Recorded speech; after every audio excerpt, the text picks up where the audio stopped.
Good evening, televiewers. You're welcome to Prime Hour on My Media Prime. On the program today, we are going to be answering the question as to who is spoiling Africa. Is it the West or Africans themselves? We also are going to be finding out whether it's possible to appease Cameroonians living in the diaspora who are angry, very angry with the way things are unfolding back home. Why are they even angry? We are going to be discussing that in the program here with our panelists and possibly with a diaspora contribution to give us a perspective of how they feel out there and how they could be appeased, and if at all it is possible. We are going to be discussing this with our panelists who are already in the house. I'll start with a consultant, Apostle Lambi Valentine Ngwa, who is seated already. Good evening and welcome. Good evening, Mr. Leo. Good evening, my co-panelists. Good evening, viewers of Prime Hour. Good evening, Cameroonians. We are here again today to educate the masses, and by the grace of God, God will inspire us to give you the right information. God bless you all. Okay, Robert Kedia Malanfe, representing the CPDM party, is in the house with us. Good evening and welcome. Good evening to you. Good evening to my co-panelists. I would like to take this opportunity to greet the head of state and the member of his government. I just want to also take this opportunity to tell all Cameroonians that coronavirus is real. People are dying. Please, we should respect the rules and be safe. I appreciate the work of Honorable Jingu Musa that had to send face masks to the constituency, the people of Bamali and Bamisin, so that they can actually stay safe. So I call on all Cameroonians to actually stay safe and respect the rules because coronavirus is real. Okay, we are also in the company of Professor Mark Anthony. Good evening and welcome. Good evening, Leo. Good evening to my fellow panelists, and I want to particularly greet my younger brother who is presently watching at me in Bamenda, Gaabom Hosia, who is a fan of Prime R, and the wife. And I also want to say hello to my wife and kids that are watching at me right now. And to you, million viewers of this beautiful and wonderful TV, we say stay connected. And also with us is Dr. Michael Dimancho. Good evening and welcome. Thanks so much, Mr. Leo. It's a pleasure to be here. I want to particularly say good evening to the people of Bamenda who have been cut off from the country of Cameroon. No, the road has been reestablished. Well, it has been established, but it was cut off, and that's the road that we have been crying for so long. And I'm still decrying this lackadaisical attitude of the government of Cameroon that is always on the defensive. They don't want to be on the offensive, to do things the right way. And we are saying the people of Cameroon, Bamenda, to stay calm and keep praying for their God. Maybe nature is working. One doesn't know. Good evening to Cameroonians. Okay. Republican. Please. Can we also welcome Abong Nico, who is going to be participating all the way from Finland. He will be giving us the diaspora perspective. Good evening and welcome on Prime Hour. Yeah, thank you, Mr. Cook. Thank you very much for the invitation, and warm greetings to the members of the panel. I think this is a very important topic, especially given the characterization of the individuals involved, anti-diaspora, which is a term that I highly reject, as I will explain. So thank you very much. And I'm sorry, I can't hear you quite well. I'll try to fix the problem. Get back to you. Thank you. Okay. I'll start with you, Apostle Lambi Valentine Ngwa. What is the problem with Cameroon's diaspora? Seemingly, they are not too happy with the country. Can you sense that something is not right between Cameroon's diaspora and the government back home? Obviously, patriotism is a word. A patriot is not an individual who lives in a country. It's one that carries the country at heart. That is, you are pregnant with your country. If you are in Germany, you're Cameroonian, you've changed by location, you've not changed country. And if they are there, actually, no Cameroonian who has his five senses operating very well will sit back wherever you are in the world, whether in India, America, Japan, France, and you listen to what is happening back home and you become comfortable. because some people believe that because they are not actually on ground going through what is going on right now, they have no right to feel what is going on. But if you have the burden of your nation at heart, you are pregnant with the well-being of your nation. No matter where you are in the world, tears will always roll off your eyes immediately you see the things happening back home. That is, to me, the first reason why they are angry, because they are patriots. They love their country and they are not comfortable with what is happening. And number two, nobody will be comfortable with bad governance. Anywhere you are in the world, even sometimes we sit here as Cameroonians, we are not Ivorians, we are not Burkinabes, we are not Sierra Leoneans, but we see what is happening there, we blame the leader, because there is a burden for the continent Africa. First, the burden for your nation. Second, the burden for the continent. So Cameroonians at the diaspora are supposed to be angry because there is political instability in Cameroon. There is high level of unemployment in Cameroon. There is a lot of challenges going through in the country that has even caused some of them not to be able to come back home again, because home is home. And I think the inability for some of them not to come back home to their fatherland is one of their worries also. Then measures should be put in place that will guarantee they are safe coming back home. And the part of the constitution that says we are not supposed to have dual nationality, a lot of them also are feeling so bad because circumstances had to push them to take other nationality, but they are unable to come back to their own country as their own country. A Cameroonian that's taking a Finnish nationality will need a visa to come back here as a stranger. All those things put together, I think it's good enough to drive anyone out of the country crazy. I don't know whether Nico is there. Nico, are you there? If you can get me what is particularly not right that we see many diasporan Cameroonians are not too happy with the government back home?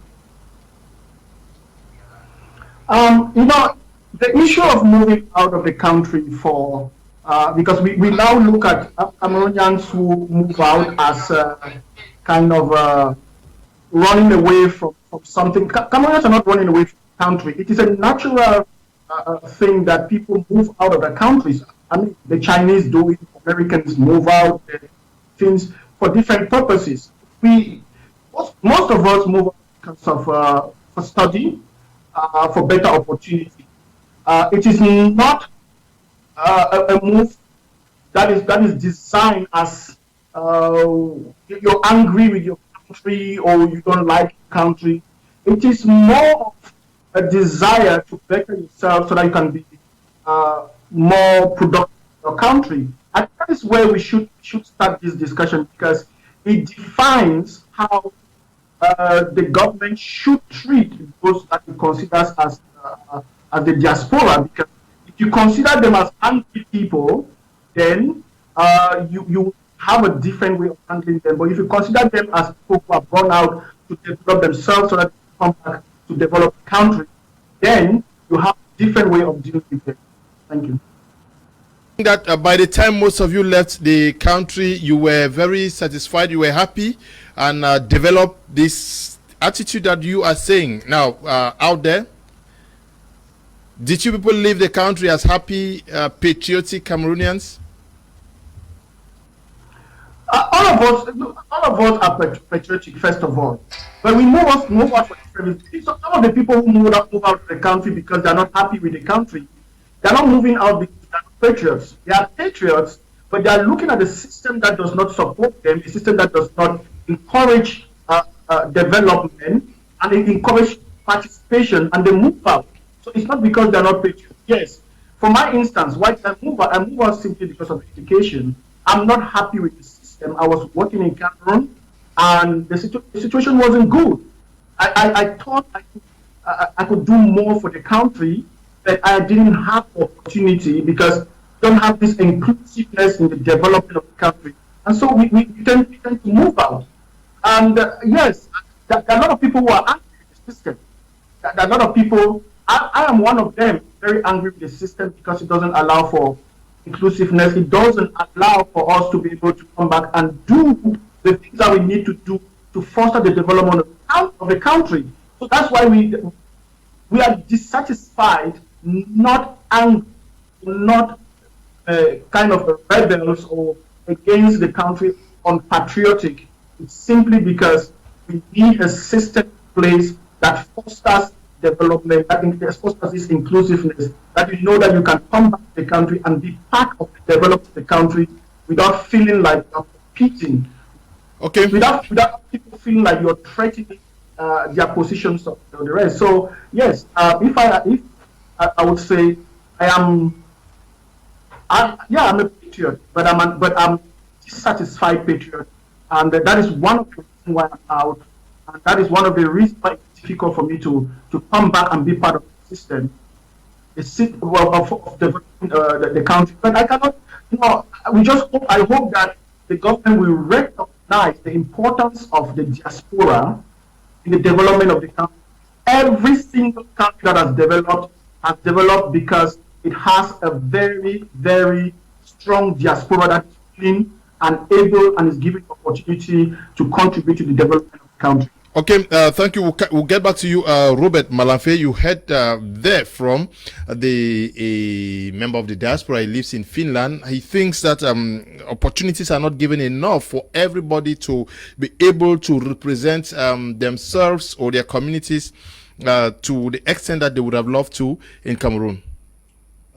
We'll talk about the diaspora that are in different categories because we have some of them that the state of Cameroon send them out for scholarship. All government universities in Cameroon, they send more than 500 students being sponsored by the government, and partnership colleges and university that they work with, that they send them to the diaspora to study. They are obliged to study and come back, and when most of them they come back, they are directly integrated because the government send them for a purpose to study and bring back this brain. We saw how China did it, send some of them to the USA, they studied technology, they brought it back, and they had to develop their country. So we have those category of the diaspora that we are seeking that they should return and build their nation. They should not look at the way it is, because if China was actually looking at the way China was, if the Chinese were actually looking at the way China was, they will not study the technology and go back to develop their country. So we are calling on them. We also have a category of diasporans that are there. They are okay with the system. They have come back, they have invested. We see them all over. Those that come construct hotels, those that create companies, we see them all over. They are patriotic, yes. They know no matter the problem that we face, but they are coming back to build their nation. We have now this group that they are out there to grumble and make the entire nation or everyone to believe that the diaspora is totally unsatisfied with the way the system is going. This has to do with those that committed crimes against the state, those that committed crimes against individuals that are there in the diaspora now, and they are asking for clemency to come back or whatsoever they are asking. We have this category of people that are in the diaspora, which we all know, and we all said the last time the chairman of the SDF was talking about some of them that thanks to him they got their asylum. So we also have that category of people that are in the diaspora. So when we are talking about those in the diaspora, they're in divergent category, but we still have those that have come in their large majority to invest in the country, which we appreciate. The point he raised that they are not given opportunities is false. That is the question I asked him. As I earlier said, we have those that have been sent by the state for to do scholarship, which when they come back, they are integrated directly, meaning that there is a category that have the opportunity. We have those also that are individual, that when they come, they invest in the economic sector, which we know there is 3 years free tax before everything. They have all those privileged too. So we also have those category of people. Okay, Professor Mark Anthony, Apostle Ambe Valentin Gwa raised the issue of dual nationality, and Abong Nico raised the issue of exclusion. Is it also in part because of the fact that dual nationality is not accepted in Cameroon? Most of them have acquired new nationalities and will not be given the same privilege or opportunities to assist the government grow at many levels because of their newly acquired status. Mr. Liu, primarily it is a problem having a nation actually refuse dual nationality. Okay. Because irrespective of the fact that I leave Cameroon and I go somewhere and might be naturalized there, does not mean that I'm from there. I naturally should come back to Cameroon, and my country should be willing to receive me in order for me to invest my token into the country for its development. But the Cameroon government has actually made sure that it excludes some of these diasporans who are having a double nationality. And worst of it is that as a Romos, some of the ministers are having double nationality, which is a problem also. If that is true, then it means that we are playing a game which I think is improper, it's not correct. And if you look at it critically, there are some individuals who left Cameroon here, trek through the desert to go out of Cameroon and arrive wheresoever they went. They went with a lot of anger in their hearts. So they believe that the country Cameroon is not a country they should come back into. So some of them, they don't just want to hear about Cameroon where they are. And considering the fact that for a very long period of time, we have been having one individual ruling the nation, some of them feel like the system will never change. Even if they come and invest, their money would in fact will be wasted. And so some they are shocked that you see people who are unable to walk being in leadership, while they as young people willing to come and contribute are unable to be integrated. For example, we have young people, I just heard kids, they are saying that these people, when the government sends individuals, they go out there, they come back. The question is how many? Do you know that in Cameroon, let us be sincere, out of 11 million something persons that are actually working in Cameroon, the Cameroon government has successfully employed just about 400,000 of them. And if you have 400,000 out of 11 million, question you should be asking is the Cameroon government actually ready to integrate the people who come? So we have a problem with that. And so I want to believe that most of those who are out there are not really happy, but not all, like Kedia mentioned, they are not all of them are angry, because some of them are willing. Just listen to what Abong said there. Abong was clean and he's patriotic. He wants to come and act, but there is no possibility for him based on the system that is in place. And that is the problem, Mr. Liu. We have a serious problem that we have a system here that actually does not want progress, a system that does not want development. Now, Dr. Ndimachu, what is wrong with dual nationality? Why are we scared of it? What could be the problem with accepting dual nationality in Cameroon? You know that we have had cases in Cameroon whereby people have used dual nationality to escape from issues of corruption. Mm-hmm. Of course. That is exactly what the government is trying to avoid. That you commit a crime here, and then when you are taken to court, you brandish different nationality, and then you are asking the other country where you, and then they come to your aid, they come to intervene, and we have had cases like this, and they have intervened, and the people are free. So the government of Cameroon has learned a lesson, and the lesson is right. But then, I think that in every rule there is always an exception. Sometimes it's always good to consider the advantages and disadvantages of issues. Yeah, because if the government should really study, during the national dialogue, the Grand National Dialogue, there was a commission on that, to study the advantages and to see how, if they can be able to accept the issue of dual nationality. I don't know. I don't want to go into the issue of the Grand National Dialogue where people went to eat and drink with the gazelles and whatsoever in Yaoundé. But then I think the diasporans, they have a point to be able to revindicate what they are. Why would you want to come back to Cameroon for? People who have lived abroad for 20 years, and then they come back and they see the very thing, roots cut off, crisis here and there, people dying each day. I mean, there is absolutely no change. Rulers, eternalized rulers. I mean, you don't, in that, those who have lived abroad, there is what we call the pride of your country, where people meet. And then, the true slangs are each other. And this one said, my country is developing, my country is this, our country is that. What are Cameroonians proud of when they are abroad? What do they say their country is? What pride do they get from talking about their country? So, I mean, there are a lot of issues that will make Cameroonians be angry about what is happening in Cameroon. Yeah, they are abroad and they see what is happening. A minister will have a little problem on the foot and goes abroad for a surgery. They know exactly that nothing is moving in Cameroon. If not, a minister of health will not leave Cameroon for a foot surgery abroad. So they themselves are angry. They know exactly that they can never come back to Cameroon. They know exactly what is happening because people leave Cameroon and come and tell them stories already. The social media is already here and they see exactly what is happening here in Cameroon. So, I mean, they actually they are angry with what is happening in Cameroon. So the issue of dual nationality, they have been crying for it because they want to proud back. They want to be able to, to nurse what they have worked abroad. Coupled with the administrative bottlenecks that you have when you come back to Cameroon. You want to set a small company. You go to Yaoundé, just the arm twisting that you have. You go back empty-handed with what you work for years abroad. You are not able to set a company in Cameroon because they will twist you. I mean, there are a lot of things that people have to be angry about in Cameroon. And change is a constant thing.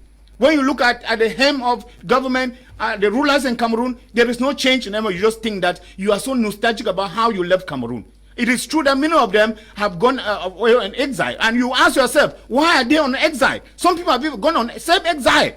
They have not been sent out of Cameroon because they cannot live to see this. Imagine that there is progress. You live abroad. You see good governance. You see democracy. And you see things progressing. You see things changing. You think back in your own country. You have the same image of what you had years back when you left the country.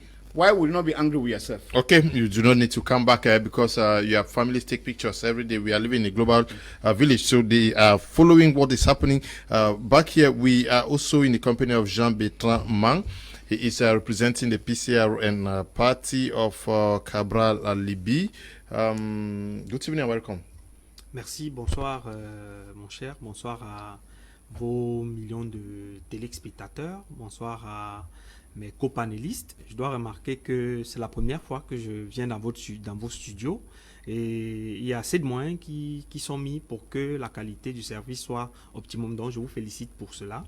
Merci. Et pour ça aussi, je dois dire que ce jour était une journée spéciale pour les camarades du PCRN parce que nous avons perdu un camarade, Massol Yvan Landry, qui a rejoint l'au-delà. Nous lui rendons un vibrant hommage et pour cela, j'adresse également des félicitations à nos camarades de la coordination du centre qui ont organisé une grande concertation pour remobiliser les militants de ce côté-là la semaine dernière. Et c'est pour que nous puissions avoir un Cameroun qui protège et qui libère les énergies, ce qui est le credo du Parti camerounais pour la réconciliation nationale que je représente sur votre plateau. Ok. Oui, votre lecture, si, c'est pas la colère de la diaspora camerounaise envers le pays, est-ce que ça peut s'expliquer? Oui, en fait, ce qu'il faut dire, c'est que la diaspora camerounaise est l'une des diasporas les plus importantes d'Afrique centrale. Parce que quand on voit les chiffres du magazine Forbes, on se rend compte que chaque année, au moins 278 millions de francs, millions de dollars sont transférés de la diaspora camerounaise vers le Cameroun. Donc à peu près 120 milliards de francs CFA. C'est énorme. C'est énorme. Ça veut dire que les compatriotes de la diaspora qui sont de l'autre côté ont un souci véritable pour ceux qui sont restés ici au Cameroun, c'est-à-dire leurs familles, leurs amis, ainsi de suite. On peut donc comprendre le désarroi dans lequel ils sont plongés. On peut comprendre parce qu'il y a déjà la question que vous avez évoquée tout à l'heure, la question de la double nationalité, qui jusqu'ici n'a pas trouvé de solution parce que le président de la République a promis aux Camerounais de la diaspora de résoudre cette question-là. Cette question n'a pas encore trouvé de solution. Ils ont l'impression qu'ils sont ignorés, qu'ils sont marginalisés, et c'est à juste titre. Et maintenant, il y a une autre chose, c'est que les Camerounais qui sont dans la diaspora, pour certains qui se retrouvent dans des pays développés, dans des pays où des démocraties sont assises, ont vu plusieurs gouvernements s'enchaîner dans une certaine forme d'alternance, mais ils se rendent compte qu'au Cameroun, c'est le même gouvernement qui est là, c'est le même président de la République qui est là depuis pratiquement 38, 39, 40 ans, qui tient le pays des mains de maître. Ils ont donc comme l'impression qu'il n'y a pas quelque chose qui bouge véritablement au Cameroun. Et c'est la raison pour laquelle certains sont réfractaires à poser un certain nombre d'actes au Cameroun. Et à part cela, il faut aussi dire que il y a une bonne diaspora, il y a également une mauvaise diaspora. Il y a cette diaspora des personnes qui sont, par exemple, des donneurs d'ordre en ce qui concerne la crise qui sévit au Cameroun depuis quelques années, qui encourage certaines personnes à plonger dans ce que je peux appeler l'extrémisme. Il y a cette diaspora-là de certaines personnes qui pensent que il faut avoir des propos injurieux, il faut se comporter comme des talibans. Cette diaspora-là n'est pas une diaspora qui est constructive. Mais pour la diaspora constructive, nous, au Parti camerounais pour la réconciliation nationale, nous avons des propositions importantes pour cette diaspora parce que nous avons par exemple pensé à un guichet unique de création d'entreprise, c'est-à-dire que quand un Camerounais de la diaspora décide de revenir au Cameroun, il faudrait qu'il y ait un seul bureau dans lequel il se rend et que c'est dans ce bureau-là, spécifiquement, qu'il puisse avoir des solutions en ce qui concerne l'implantation d'une entreprise, d'une petite ou moyenne entreprise, quel que soit le secteur d'activité dans lequel cette entreprise voudrait être implantée. À part cela, nous pensons aussi dans le PCRN qu'il est important que à l'Assemblée nationale, la diaspora camerounaise puisse avoir au moins 5 sièges de députés, parce que ce sont des Camerounais qui sont à l'extérieur et dont les aspirations devraient être également débattues au sein de l'Assemblée nationale. Donc, ils devraient être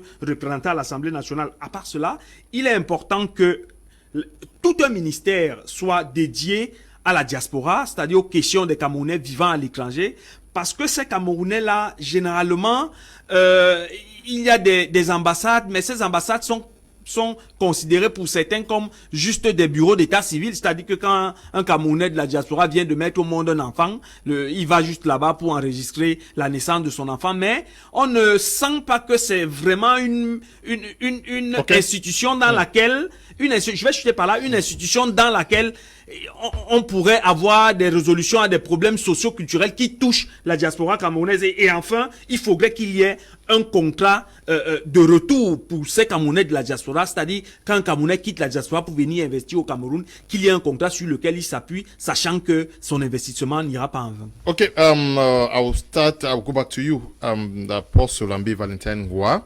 Some persons have already indicated that we should talk about this issue of importing. The custom duties are very, very, very high at the port there.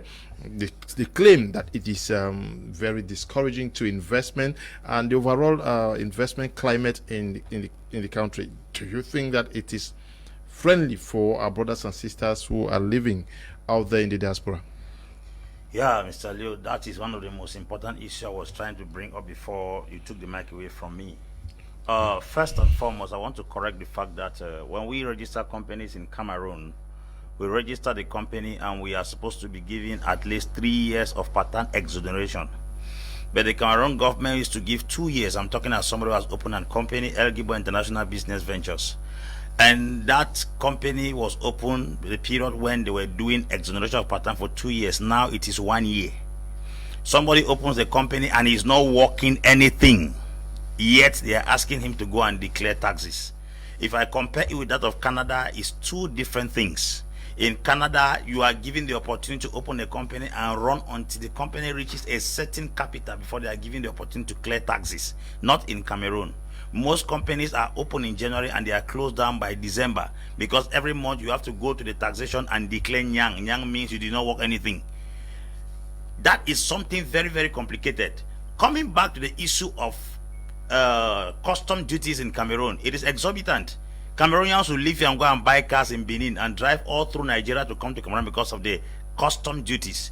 The custom duty, you buy a car in Germany for 1 million, you come and clear it here for 6 million.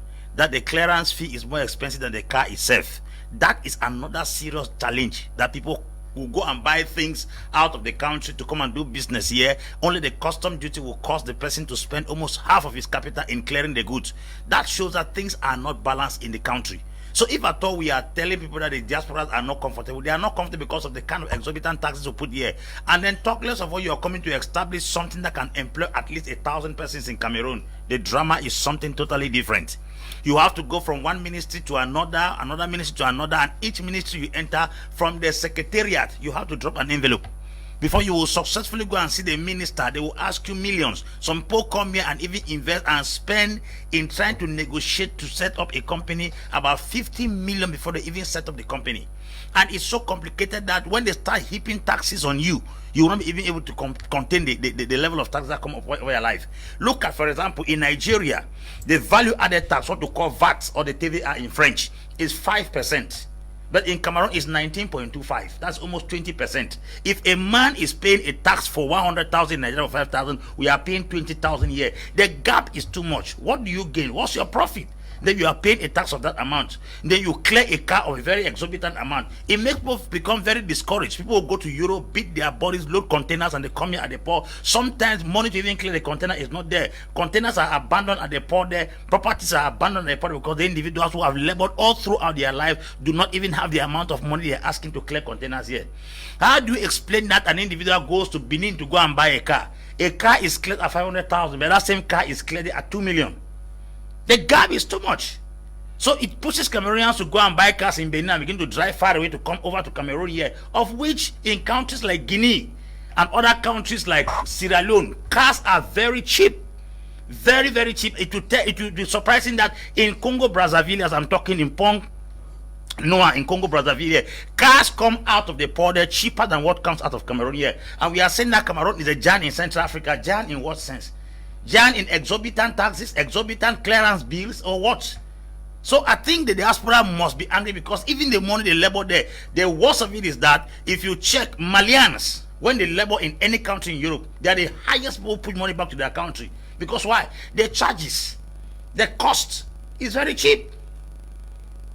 It's very cheap. Every Maliana goes out of the country, they have this patriotic mentality and they are giving dual nationality. They keep on sending money back to their account.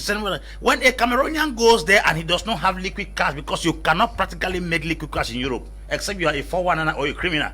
So most of them, the little money they have to buy the goods to come here and sell and multiply. The goods cannot even successfully enter here. Sometimes containers are impounded at the port. Cars are impounded at the port. The individual's labor for almost 4 or 5 years in Europe is wasted. So coupled with everything together, they should make the entrance of the port here flexible. They should cut down the exorbitant prices for goods that are entering the country. They should also give opportunity to open up companies and give better tax conditions. They should cut down that TVA of 19.25. What are they getting from there? Even God himself in heaven is calling them 10%. Tithes is 10%. Cameroon government is controlling 20%. Are they bigger than God? If tithes in heaven is 10% and government collect 19.25, 20%, is Cameroon government higher than God? So I think we should be able not to cause people to become discouraged. Okay. Mr. Nico out there in Finland. Nico, are you also not comfortable with the business climate out here? What would you propose what would you want to be done by the government to encourage you to come back and invest to assist our brothers and sisters?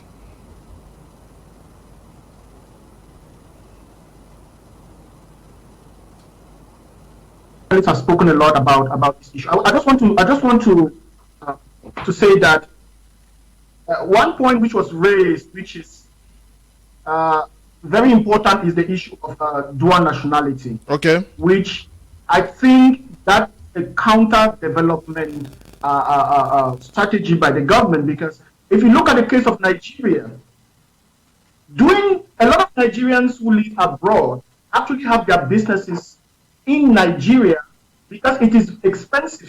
Say somebody who lives in London will not establish a business in London because of the taxes, the expenses, which are very high.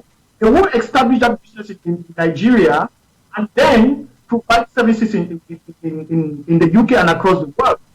And that is made possible due to the fact that there is this issue of dual nationality, which allows them to operate.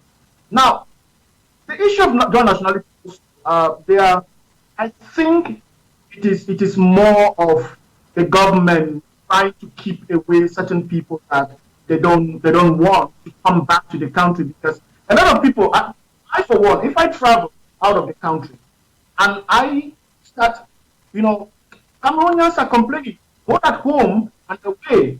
The thing is, those who are out can speak louder because they know they're not open to, they cannot be arrested immediately and taken to. I can speak louder and they don't see me as an angry person. When I speak loud and I'm out of Cameroon, now I get into trouble with the Cameroon government. If I want to renew my passport, they can block me. And if I don't, and you cannot live anywhere without a passport. You must have a passport. If I'm living abroad, I'm forced to take nationality because my own government will not allow me to get the paper documents to live out and operate in my own country.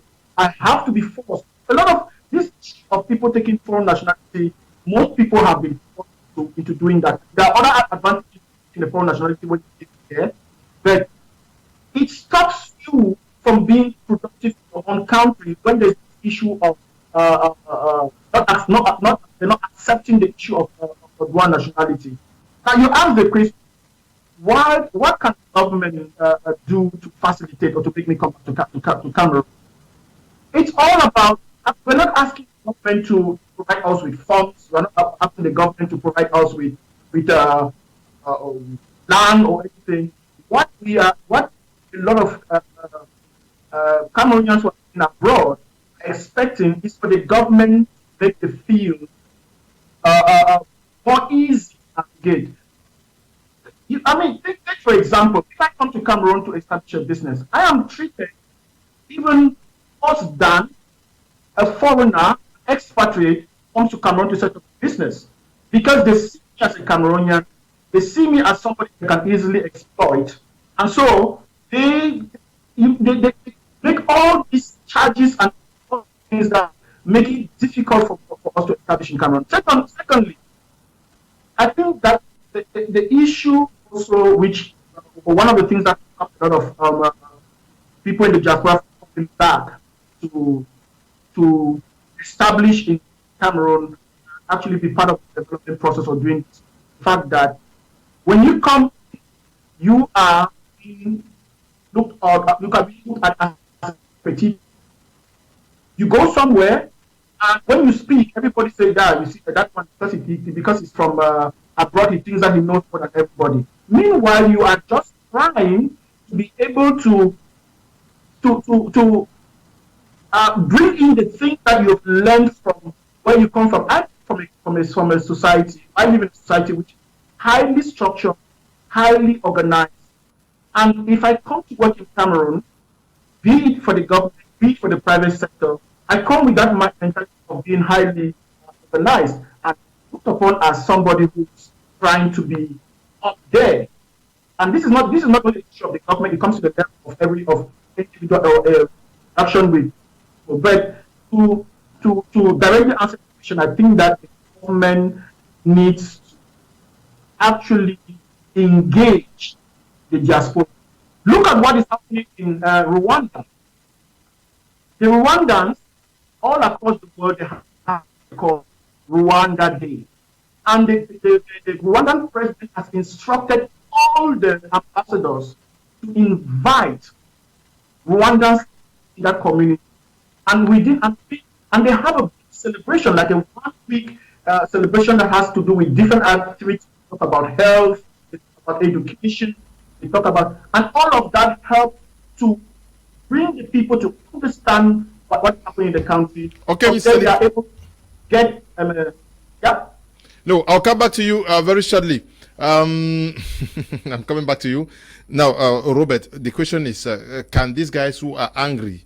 It is true you've raised that they are in different quarters, but you've listened to almost everybody here. The problem is the conducive environment that actually favors their return and investing back home. What can they be appeased, those that are angry? And if they can be appeased, what should be done by the government? You see, the government of Cameroon, like any other government, is always open-handed to accept any of its citizens, be it the wrong you did before going out. There are still means in which people apply and demand for clemency and have permission if actually they committed crime before they left. So there is a process that they can follow. People should not think that maybe when you go on exile, you do something, you go. No, there are ways you can apply for clemency. They do it in almost all countries in the world. So I think that that is the first step for them to do it. Secondly, I really appreciate the parliament as they are struggling to talk about this issue of dual nationality and the rest of it. I believe that in times to come, something good will come out of it. The main issue is that I appreciate the fact that most of our diasporans, they are patriotic. They are actually patriotic. We may have some few of them that are out there for something else, but they are patriotic. So I believe that in some times to come, the issue of dual nationality will actually be arranged, and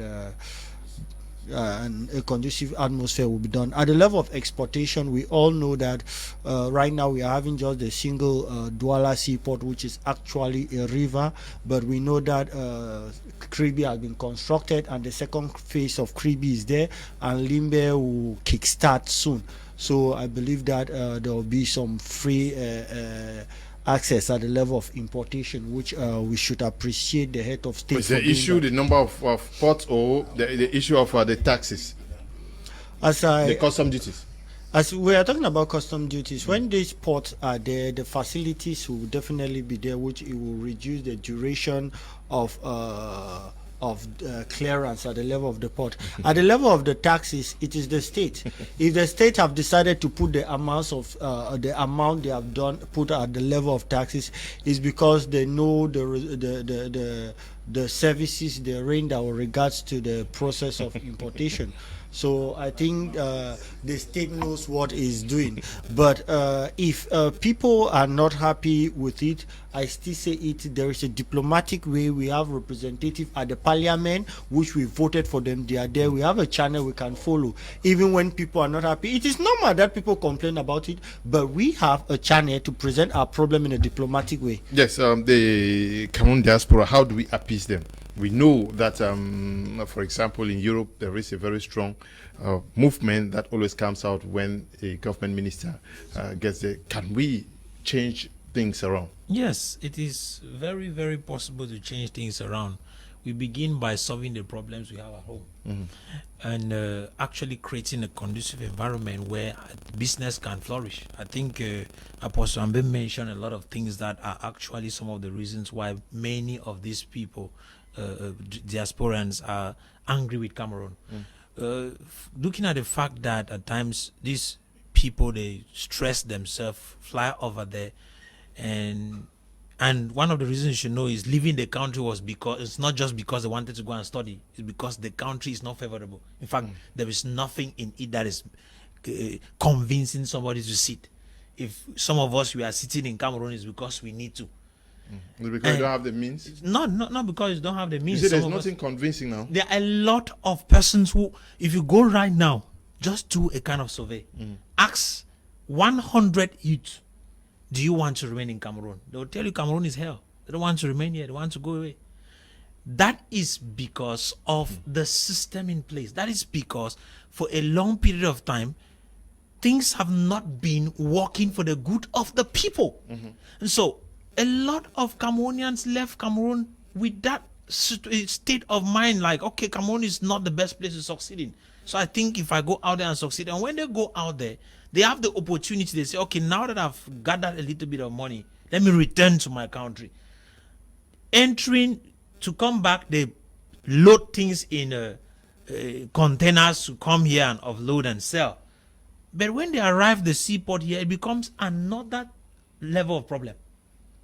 Some of them have abandoned their containers in the seaport here. Some of them just gave up. Some of them successfully brought the things out, but to sell them became another issue. Because to them, they thought maybe that would be a means to, okay, if I sell, I can start something that can employ some persons to encourage the government. Because there is no reason why somebody who Yes. When you cannot imagine when they finish all this work, bring this stuff. When the custom haven't cleared out the custom, they come back, taxation.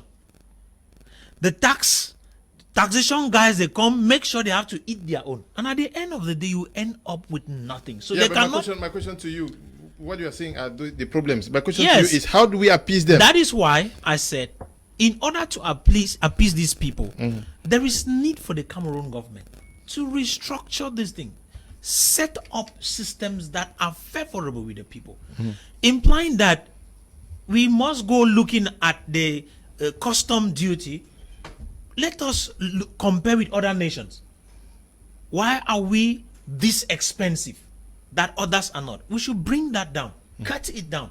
Then when it comes to taxation in Cameroon, we have to be able to look down at, if you want to encourage businesses to grow, we must cut down taxes. Apostle Ambe mentioned something about the TVA. It is something, when you as a Cameroonian, you want to start a business, you have to pay a TVA on what you are about to say. You are paying, let's say, close to 20%. What is the gain you are going to make? Prices become exorbitant. And at the end of the day, business becomes something hell. So such economic environment platform needs to be arranged so that people who are coming in from the diaspora can easily create businesses, and that will employ others.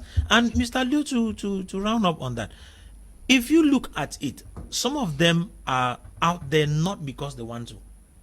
They are out there based on the political situation in the country. I think that the Cameroon government needs to deal with the political situation which we are facing, and when that is done, give grants clemency to all of them and receive them back home. Very briefly, Apostle. Yes, there is also the issue of capital flight. The amount of money that leaves this country to other countries is terrible.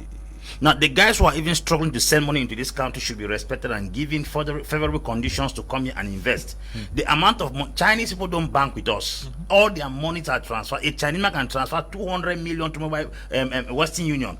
You go to Nigeria, you cannot transfer money until you open an account. And if the highest money you can transfer from Nigeria to here is $500, that's 250,000 francs CFA. But you go to banks in Aqua, Chinese people transfer 600 million through Western Union. That's capital flight. A country should encourage the inflow of capital, not the flight of capital. I think that the people at the diaspora are the ones bringing money inside. We should treat them with more respect and care, not than these strangers who come and invest here and they put more money outside. Now, someone raised the issue of investment, that it is difficult. I'm sure you said you need to get to different ministries to be able to establish, go through the process of establishing a business back here in Cameroon. Do you think that either a Secretary of State in charge of the diaspora or a service be created in Cameroon that facilitates whatever the diaspora would want to do in Cameroon? Of course, but that will only be when actually it is accepted in Cameroon. The parliament deemed it necessary that the issue of dual nationality be cleared. And if that is cleared, of course, there should be somebody responsible for the diaspora. I think I mentioned here about setting up the business. I talked about administrative bottlenecks, how you want to set just a small business, and I mean it is sometimes suicidal because the money you want to invest in that business, you realize that is the money you spend in Yaoundé from office to office, as I said.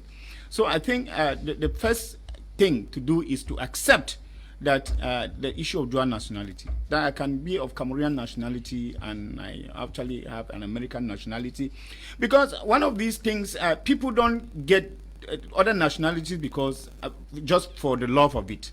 You get to a country, you establish there, and you think that perhaps to have your business go favorably, you think you have advantages to get the nationality of that place, and that is what most Cameroonians they do. They get the nationality of that place because they want to actually establish themselves to be able to assist their people back at home. I think it has been working for many of them, and since the Cameroon government keeps on actually hanging on the fact that they don't want to accept that to happen, and there's a reason for it.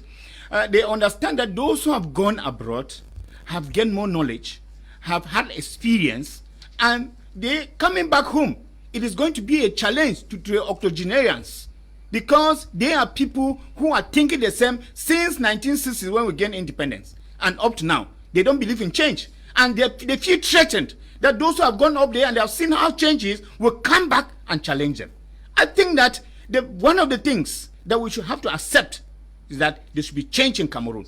Now, look at where actually the diaspora they started revendicating. It is not long ago. I mean, if you look at the history of Cameroon, when we had issues like the anti-Sardinard and all those people who have started revendicating abroad, there are things that have actually orchestrated these things, and we all know the reasons why these people are doing these things. Even those who are fearing the Anglophone crisis, most of them are abroad. We know exactly why this is. They want change, meaningful change. I mean, they want a re-democratization of our process in Cameroon. This is what they are asking for. Is it because they have realized that actually the change is not forthcoming, and they feel that they could be able to also assist in bringing up, in building the democracy in Cameroon? Since somebody talked about CPDM militant talked about la démocratie avancée. I don't know what is that all about, because for them, they remain in their mind, they conceive things in their mind, they remain, the things remain in their mind, they think that they have, apply them, and of course, they are illusions. So we have to be able to accept that the issue of change, people can live up there and come here, and imagine that if people were accepted, that you can be of Cameroon nationality and American nationality, and come and take away post of responsibility here, you'll be fine. I want to give an example of the Ghanaian Vice Minister of Education. This is somebody who had a school in the United States of America. The Ghanaian president visited the United States of America, and then he was presented the school, and they said, this is owned by a Ghanaian. He sought to see that young man. I said, you are from Ghana, and you have this in America? Please, before next year, I want to have you back in Ghana. And the guy is back in Ghana. He's the Vice Minister of Education. He came back, and he has established, and he's giving in his best. So we need to accept this thing, that there should be challenge, meaningful challenge, that we are for the development of the country, and we can get the Cameroonian from wherever at the end of the world to come back to Cameroon to assist in the development of this country. We have gone past the level of just reading and writing as the white man taught us. Now we are at the level of, technology, the development. We need technocrats. We need people who are able to assist us to advance. We don't need people who come and preach, and maybe when it comes to the act, we go abroad to look for things to do. We need people that actually will bring in the necessary energy we need. That we need construction of roads, we need technocrats. That we need medical doctors, we need to have them here. What explains that we have many more medical doctors who are from Cameroon who exercise out of Cameroon more than in Cameroon? Doesn't make any sense to anybody. And each day we say that in Cameroon there is one doctor to 5,000 patients. Is that normal? It does not make sense to anybody. So I think that we need to be able to put this thing on the table and discuss about, and that the issue of tribalism, because these people are complaining and they are saying exactly what is the problem.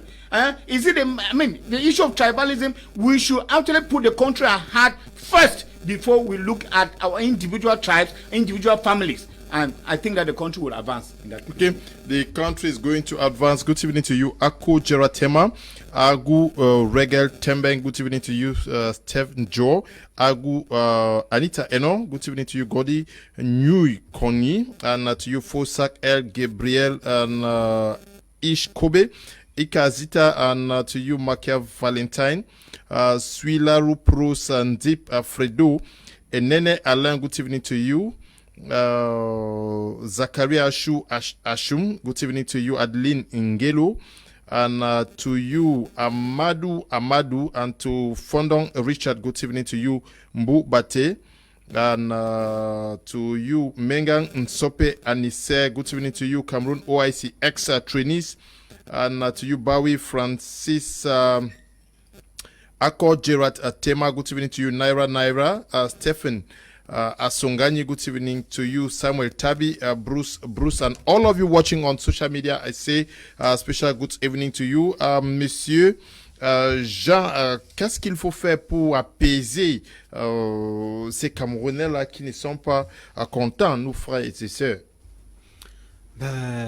Déjà, avant de répondre directement à cette question, j'aimerais réagir rapidement sur ce qu'a dit le représentant du RDPC sur ce plateau. Quand Robert, il dit, oui. quand Robert dit que la création des ports, l'augmentation des ports au Cameroun va alléger les droits de douane, ainsi de suite. Non, je pense qu'il fait de la démagogie.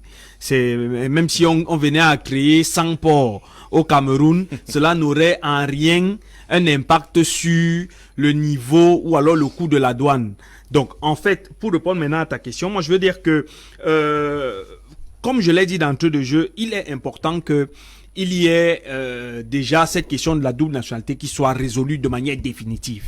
Mis à part cette question de la double nationalité, je l'ai dit, il faut qu'il y ait un guichet unique de création d'entreprise pour les Camerounais de la diaspora. Ça veut dire quoi? Quand un Camerounais de la diaspora souhaite venir s'installer au Cameroun ou alors ouvrir une entreprise au Cameroun, il est important qu'il s'adresse à un seul interlocuteur.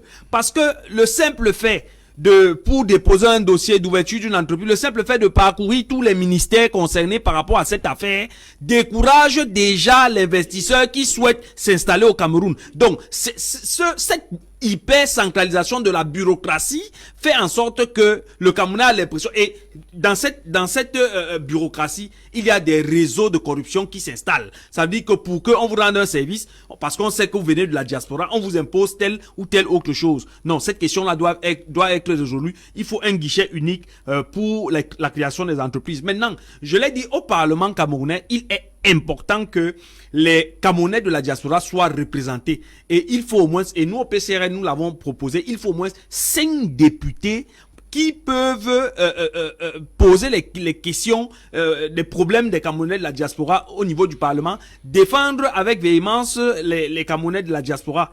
Parce que ces Camerounais de la diaspora-là, ils ont aussi des problèmes, il faut qu'il y ait des projets de loi qui concernent ces Camerounais qui ne sont pas partis du Cameroun pour certains de gaieté de cœur. Parce qu'il faut le dire, on a l'impression que tous ceux qui ont quitté le Cameroun et qui se retrouvent désormais dans la diaspora, sont partis de ce côté-là parce qu'ils étaient contents. Non, pour la plupart, ce sont des questions économiques qui les ont amenés à se retrouver de ce côté, c'est-à-dire l'absence d'emploi, un chômage caractériel. Il y a également l'absence d'offres de sanitaires, ainsi de suite. Mis à part cela, il faut que les Camerounais commencent à comprendre une chose, c'est que à un moment, quand on a passé des années dans la diaspora, on a envie, on a toujours, et cela peut se ressentir dans toutes les familles camerounaises. Chaque fois que vous avez un frère qui est dans la diaspora, chaque fois qu'il se retrouve au Cameroun, il n'a même plus envie de repartir. La seule chose qui l'amène à vouloir repartir, ce sont des questions financières. Parce que, en fait, ils se cherchent beaucoup plus là-bas dans cette diaspora-là, et ça ne veut pas dire qu'ils se sentent à l'aise de ce côté-là. Donc, la question d'un ministère, des questions de la diaspora est importante. Il faudrait qu'il y ait un ministère qui soit... Parce que ça ne sert à rien que les Cam soient en train d'aller demander aux gens de s'inscrire dans la diaspora pour voter, mais que ceux-là ne se sentent pas impliqués dans les questions de gestion du Cameroun. On a donc l'impression qu'ils sont utilisés et qu'ils ne servent véritablement qu'à envoyer leur argent au Cameroun. Puisque vous avez...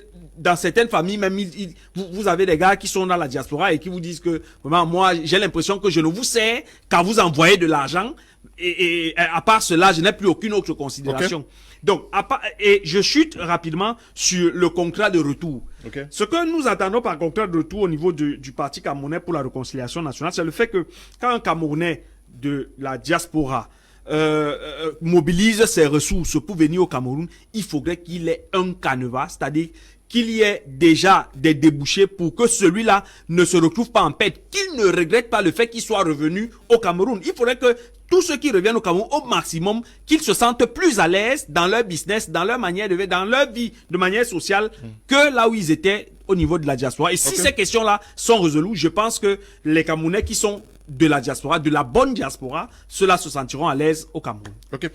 Martin from Bamenda says, good evening, Mr. Koum, and all of you in the studio. I am enjoying your program. Thank you to Martin.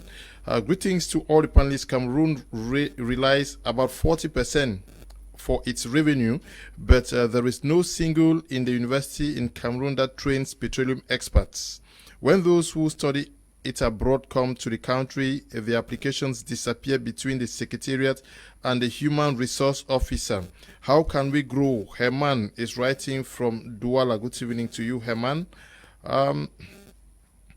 This one says, good evening, Mr. Kum and the panel. I want to say, Mr. Liu, that if the taxes were even being used for the development of our country, it would have been better. But the taxes they put on Cameroonians end up in the pockets of some government individuals. Okay, good evening to you, Godzi, writing from Bonaberi. Anita Eno says, good evening to you and panelists. There will be an economic miracle in Cameroon with lower taxes and dual nationality. Apostle will react to that.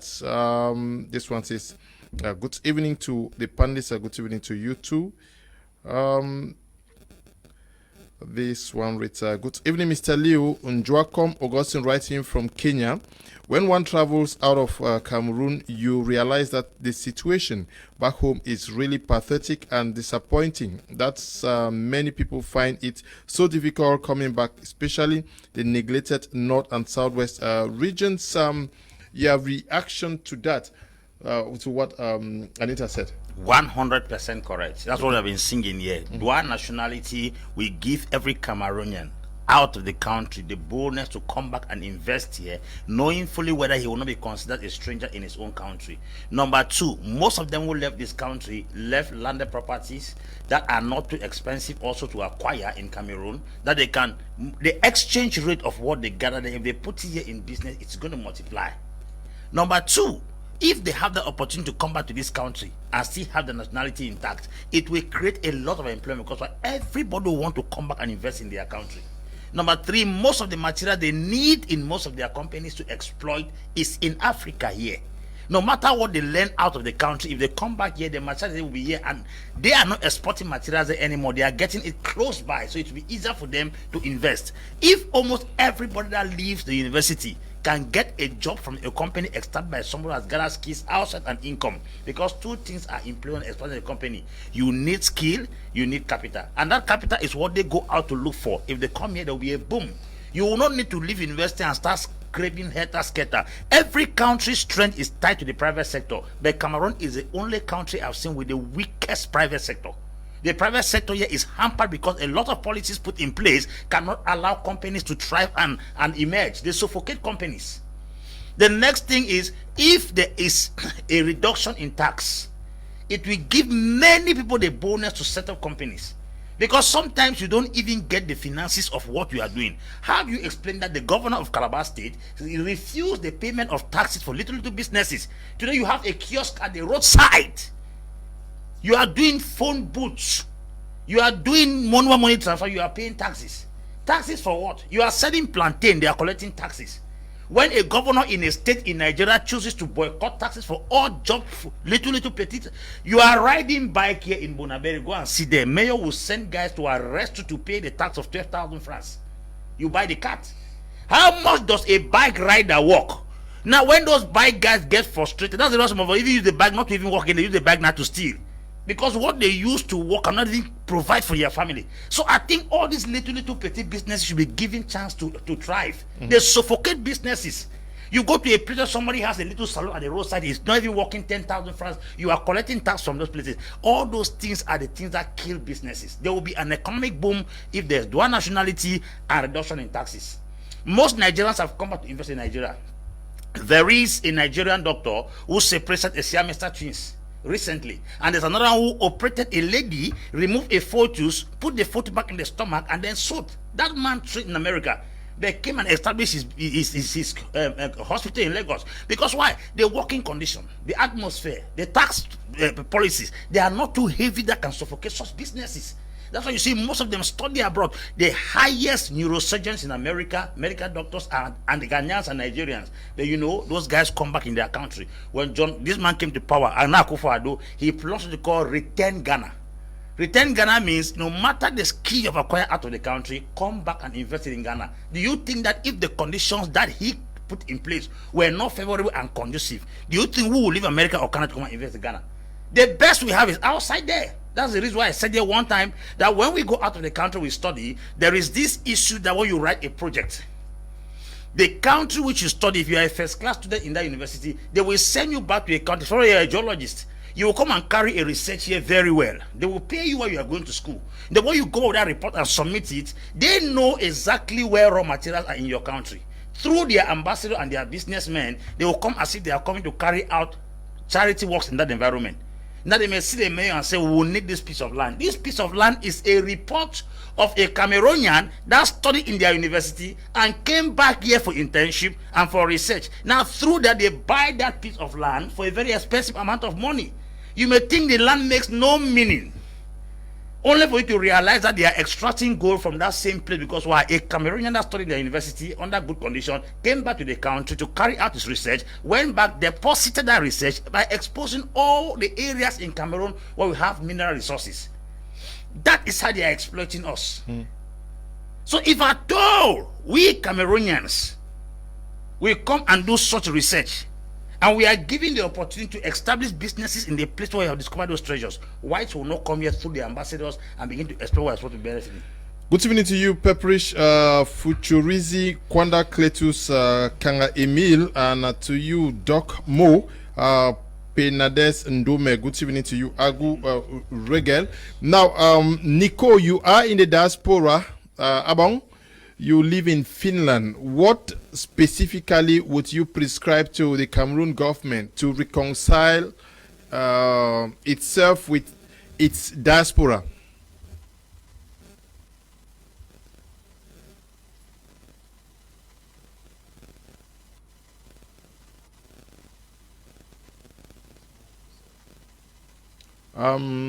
There's no sound. I don't know why. Mr. Abong, can you get me? Hello, Mr. Abong. Yes, I can get you. Yes, I can. Okay, you are on. Get me now. Okay, I asked the question, what you think specifically should be done by the Cameroon government to reconcile itself with you guys living out there in the diaspora? First of all, we should understand that just like every other Cameroonian, Cameroonians living out of the country have their own specific grievances, and the government needs to actually look into these specific grievances and not just characterize people as extremists or angry. Secondly, I think that there should be strategies put in place to actually create an environment where those in the diaspora can be part of the development of the country, be it business development, education, development in education, development in health, development in areas. The reason for this is that we always look at diaspora participation in development as Cameroonians coming back home and establishing in Cameroon. A lot of people have their lives that have set up with their families out that they cannot move. However, other countries have realized the importance of knowledge repatriation. So if the government can somehow develop strategies that allow not only for financial repatriation, like what we do, not repatriation, but financial transfer to Cameroon, like what we see already is happening, although I can say 99% of that is used for family support, and just 1% is used for economic development, establishment of businesses. Just something the government needs. How can they encourage Cameroonians abroad not only to send money to family support, but how they can take that money and put it in the economic activities of the country. Secondly, there's this issue of knowledge repatriation. How do we ensure that even Cameroonians in the diaspora can also contribute their knowledge to the development of the country? Look at what we have today. We look at the issue of roads.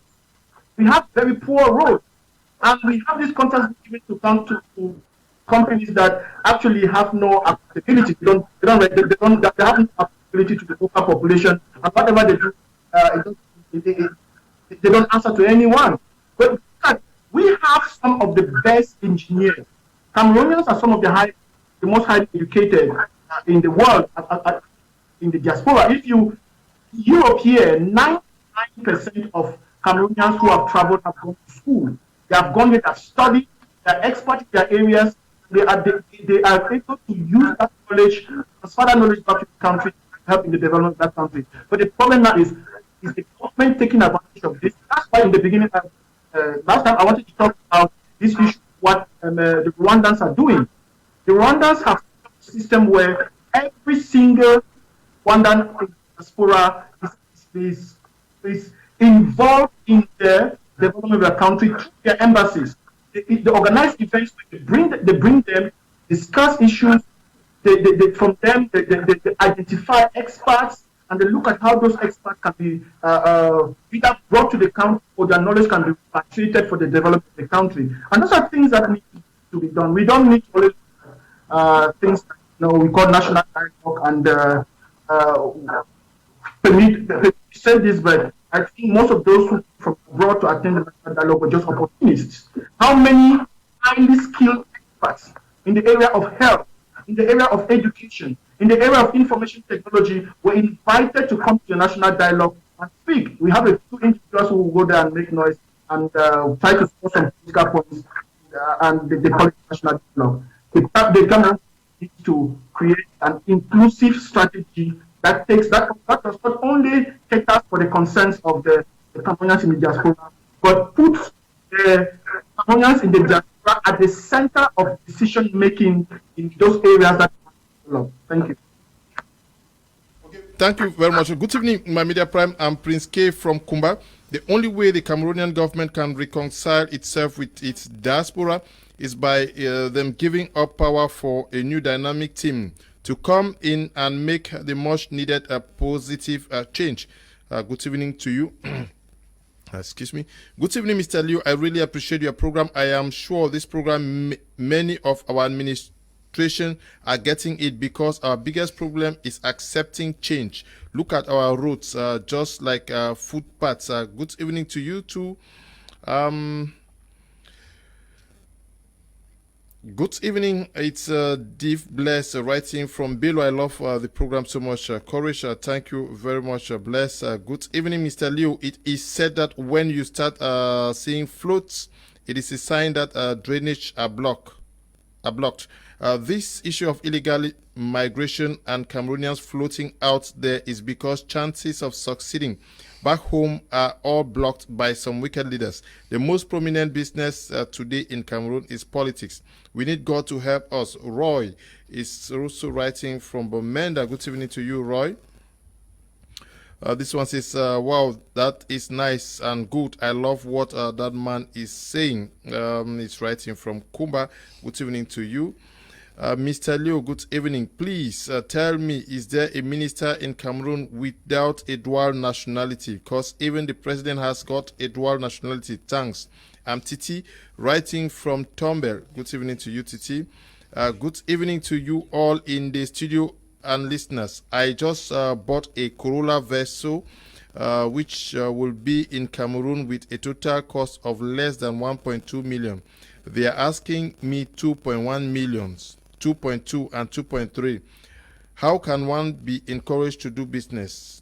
These are cars that could be sold cheaper if custom was normal, and as such, more cars will come in. Many cars will be registered as genuine source of income to state, and jobs will also be created. Marco is writing from Douala here. Good evening to you, Mr. Liu. The system is archaic and fears an innovation that may topple them. Bless is writing from Bomenda. Good evening, sir. I'm called Felix. Students, I'm very happy with the program. I'm very happy with the program, even though so many challenges, especially the issue of taxes in this country and the type of things happening always. Now we have to move on to our second topic. If not, we may not have time to discuss it. After this short break, we discuss it.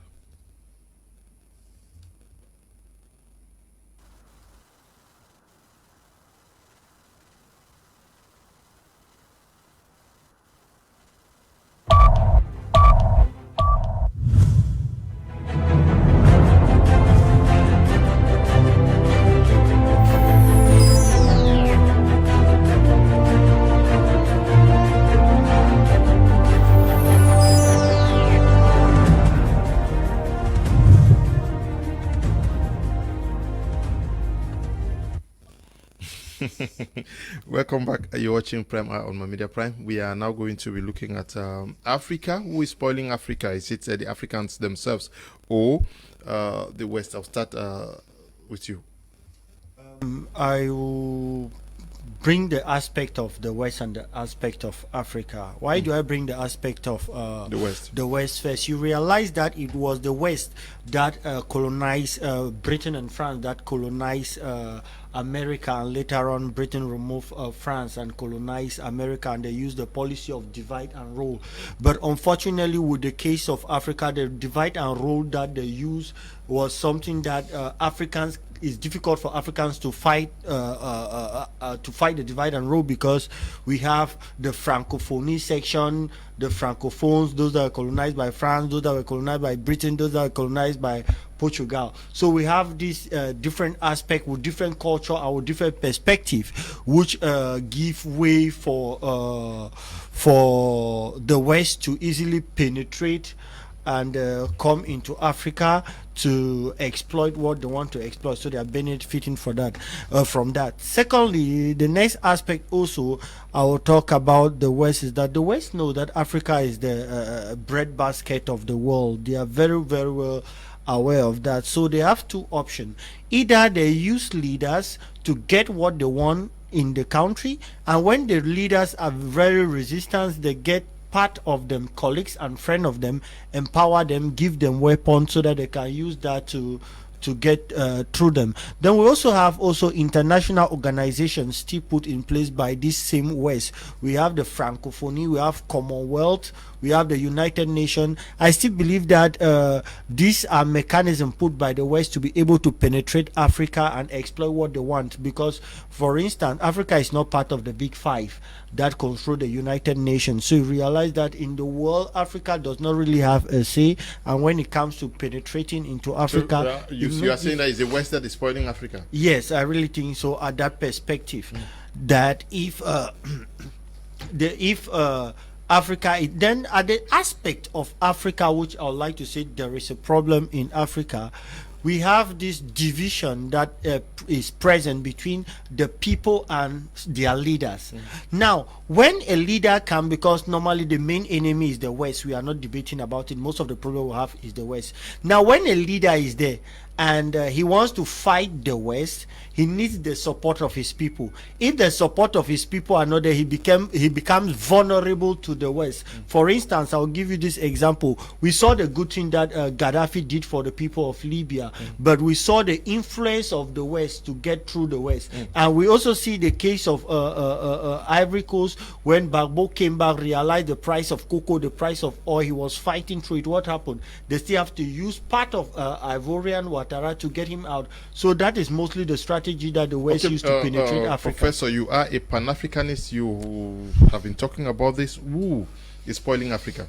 Mr. Leo, at this particular moment, I will not want to blame the West because we have been blaming them for long. One of the greatest problems of Africans are Africans. Okay. Considering the fact that even if we are talking about the West actually intervening in Africa to kill Africans or to do whatever, they still use bad Africans. When Africans open up their arms and permit the West to use them, we should not only blame the West, we should blame ourselves. Because the greatest challenge that we are having is coming from us. If you want to look, let's go down to Burkina Faso. Before Thomas Sankara was killed, it was not a Westerner that came in and killed him. It was Blaise Compaoré. Look round, you discover that even in Libya that he mentioned, it was not the people who actually killed Gaddafi were black people, who in fact were Libyans. So at the end of the day, most of the problems that we do have, we know that there was a colonization that took place. We know that they gave us fake independence, all that we know. But what are we doing in order to change the situation? To catch up. To catch up. I want to use a nation like Tanzania, where an individual in 5 years, a leader, took over the helm of the nation and decided to transform his nation. That is one individual in Africa. He dealt with corruption.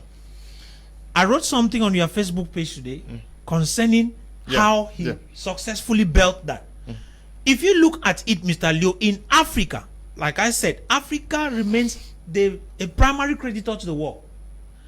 We receive about 50 billion US dollar for aid every year. But how much goes out of Africa as illicit financial flow? Over 89.6 billion dollars. I beg your pardon. Compare that, you discover that there is a big disparity. Money will still remain if we use that money. We make sure we block that money from going out. We will use it to develop Africa. And then at the end of the day, we can still help other nations. But look at it. Somebody like John Pombe Magufuli, when he came in as a president, what did he do? He cut corruption. He dealt with the internal instability. When he cut down corruption, then he said if any European needs to carry any mineral resource out of his country, they should be able to process it in his country. That will mean it will create jobs. It will be able to be used. The finances will be there for the country. And you see, his country left from the bottom and entered the middle economy. But look at it. Most of the countries we are here in Cameroon, those who are embezzling money are not Europeans, they are Cameroonians. Most of them are corrupt. They make sure that money that is supposed to be used for development is swindled into their personal accounts. And at the end of the day, we want to blame people who are sitting out there in Europe, might be manipulating. Yes, they are doing that.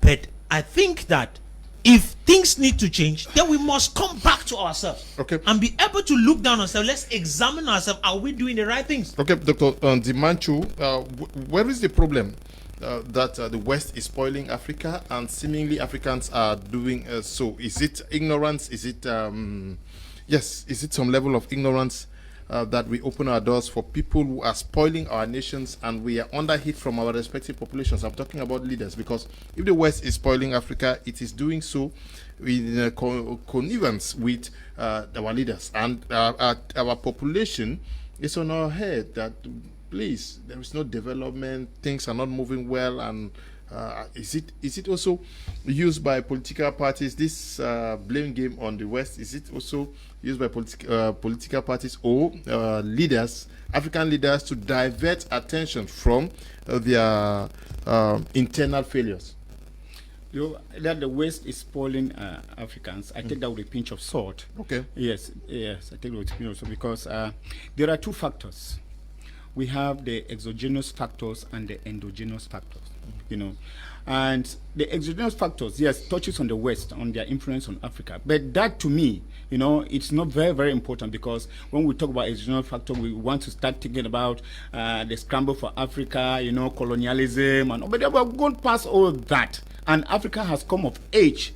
I mean, many African countries are 50 years into independence. Of course, I know people will talk about the dependency theory, whereby you have a country like France that is on Cameroon, and that if France cannot leave, Cameroon cannot develop more than France. That is actually on the head of Cameroon, who decides what Cameroon does. But of course, that I still don't take it too seriously. But then I would like to look at what touches on Africa and us, because the blame now has to start from us. During the early days, they used to come and take Africans to go and work in plantations abroad. Today, they are coming to take now, they took our, minerals and whatsoever, and that's what we're crying today. But it is not finished in the soil. It is now our individual decision to be able to manage those resources.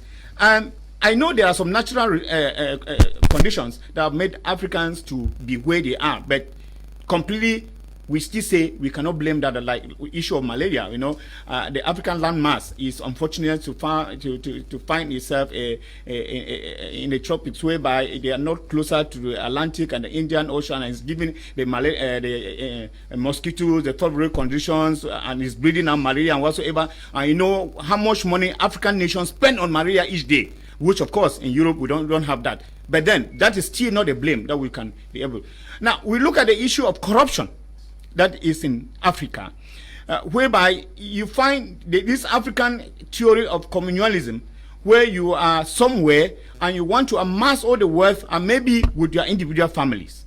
Yes, how is it that justice for us to think that you can amass wealth and you are actually you have a total disregard. I want to underline this: total disregard for your next neighbor. You go to countries, developed countries in America and Europe, most rich people don't have fences around their houses.